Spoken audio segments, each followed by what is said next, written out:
Welcome to another trade of the day here. It's Vinco Ventures with a bit of a headline this morning, and it came out, some people reporting that the CEO and CFO resigning.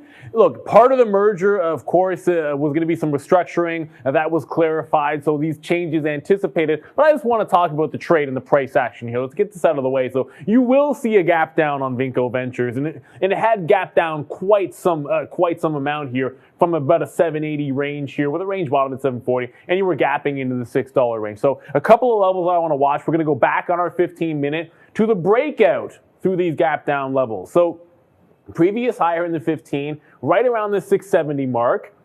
You then had support the following day at about 640. You then had a big monster breakout through these levels here, taking out this 720 high. We're going to gap down below and then retrace some of these levels. So pretty simple and simplistic trade idea here in the morning.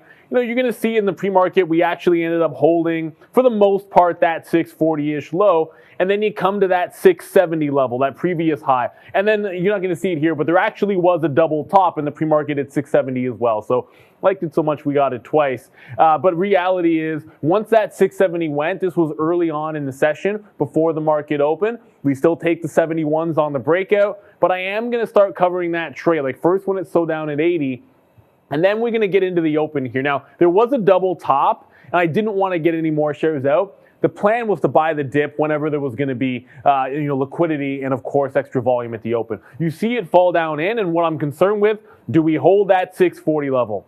You hold that 640, able to get some shares right there at 650, and then we start heading into the upside. Now, because $7 is a psychological number, and it did slow down at that price, you're going to see me take a bunch of profit out the first time before we tested 7, and the second time through, I'm taking more shares out.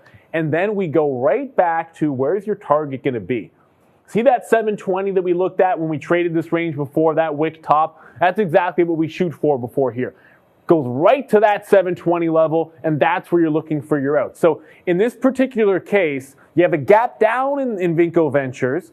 We think it's probably too much based on what the news really meant. So we're looking to the last time we traded in this range to give us a guide as to both the breakout price, our target exit, and of course the level that we wanted to see hold, that 640, which eventually did. So that's a Vinco Ventures trade. What did you guys do with that news? What did you make of it? Did you trade it to the long side? Did you find a short at the top? That actually worked out later in the day. Let us know in the comment section below. And as always, check out our live show daily, morning, memes and movers at lunch, and power hour for the end of the day. And as always, see you in the markets.